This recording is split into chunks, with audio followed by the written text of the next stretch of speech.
Hi, I'm author Kimberly Severn. I'm a mom and a writer.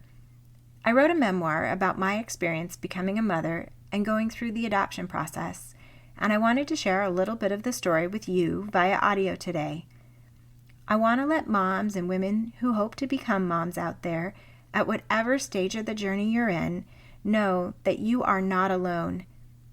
The feelings you're experiencing can feel so intense and bewildering. Such extremes of joy and fear and anticipation. If you're out there feeling these feelings, I see you. I hope you can relate to my story. Chapter 1. The next phase of the plan. "Hold on to your kibble, Chinook. The ride's about to get bumpy," I said to our 50-pound husky who lounged across the back seat as we turned into the narrow gravel road that led to the Christmas tree farm. I glanced over at Nate, who sat behind the wheel of our Subaru station wagon. With his unshaven face and dark blue raincoat over a red and black flannel button-up, he looked part yuppie, part lumberjack. After 7 years of marriage, I still had a deep crush on him. The mottled gray skies threatened rain, and the wind rustled the branches of the evergreen trees that filled the rolling landscape.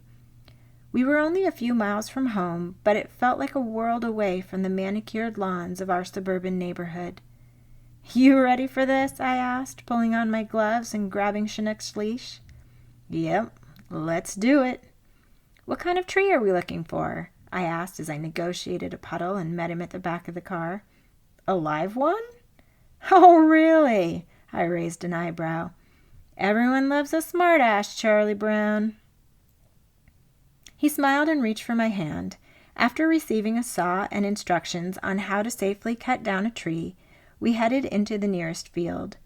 Chinook and I followed a few steps behind Nate as we tried to decipher the difference between noble firs, grand firs, and blue spruce. It was a busy day at the tree farm. Giggles and excited screams filled the air from every direction. A father helped his young son maneuver their saw back and forth through the trunk of a tree. The father's encouragement interrupted by the vroop, vroop, vroop from the saw slowly cutting through the wood. A high-pitched "timber" accompanied the satisfying crack as the last of the wood gave way. A mom, bundled-up baby strapped to her chest, tried to get her husband's attention so she could point out the perfect tree. "Hey, sweetie, over here!" She bounced slightly, arm raised and pointing in the direction opposite her husband's current path through the trees. A moment passed and she whistled, "No, babe, this way. That one over there, between the two shorter ones." I glanced in the direction she pointed and saw a slender pine standing at attention between its two squatty neighbors. It looked barely wide enough to stand up without toppling over, but the joy in her face said it all. That tree would be the center of their Christmas celebrations. "Excuse me, would you mind taking our picture?" another woman asked as the teenage boy standing next to her rolled his eyes. She elbowed the boy in the side and handed Nate her camera and said, "I saw that." "On 3, say Merry Christmas," said Nate, brandishing their camera. 1, 2, 3. "Merry Christmas!" Each member of the family of 5 responded, some sounding more excited than others. Nate took several pictures, hoping to catch the teens smiling in at least one. As Chinook and I stood watching, I wondered if a picture at the tree farm was part of their annual holiday tradition. I imagined the family using the photo for their Christmas card and placing a copy in a frame, replacing the one from the year before. Every December, the parents would take a moment to reflect on how much their children had grown. It was an idyllic and sappy tradition that I unexpectedly realized I wanted to be mine. The excitement and energy of the present moment echoed my satisfaction with the life Nate and I had built together. Even the bickering that broke out between a set of nearby siblings had a note of warmth to it. Chinook and I followed Nate through the trees. Stepping over stumps and hopping over puddles in the mud, we continued our search. As we wound our way through the evergreen forest, it was impossible not to notice that we appeared to be the only kid-free couple in the area. I wondered if we were missing out, having only our 4-legged baby in our life. Eventually, We found a mostly symmetrical blue spruce, about 7 feet tall, with branches extending 4 feet in diameter at the base. Nate and I took turns sawing through the trunk, making slow progress with the well-worn saw in dire need of sharpening. Chinook joined the fun by providing the occasional bark of encouragement. He's our 4-legged baby. We should snap a picture with him before we go. I shrugged off the thought, feeling uncomfortable with how sentimental the outing had become for me. We worked as a team to get the tree back to the car, tied it to the roof, and then, after stopping at the pay station, we headed home. The rain fell in fat, round drops that burst into hundreds of droplets as they hit the road. Illuminated by our headlights, the water looked like glitter erupting from the pavement.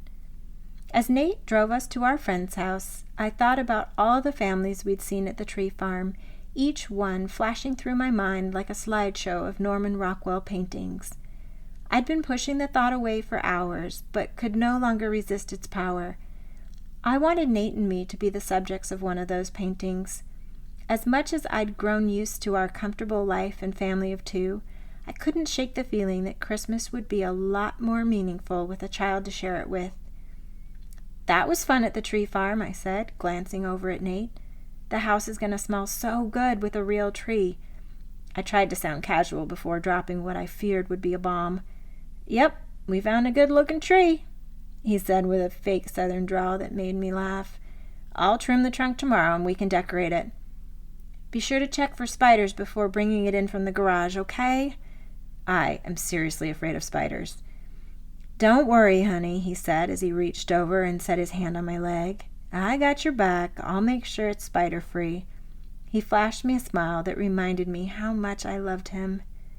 "I hope Chinook won't knock it over. Remember the year Lucy knocked the tree over so many times we had, 2 ornaments left?" Lucy was a cat we'd adopted shortly after our engagement, 9 years earlier. "He'll probably leave it alone." I could tell by the wrinkles that had suddenly appeared at the corner of his eyes he knew I was headed somewhere with this conversation. There sure were a lot of families there today. I paused, stared straight ahead, and slowed my breath before continuing. "Did you see how happy they all looked with their kids? How cute the babies looked all bundled up?" Nate's smile broadened as he glanced over at me and squeezed my leg again.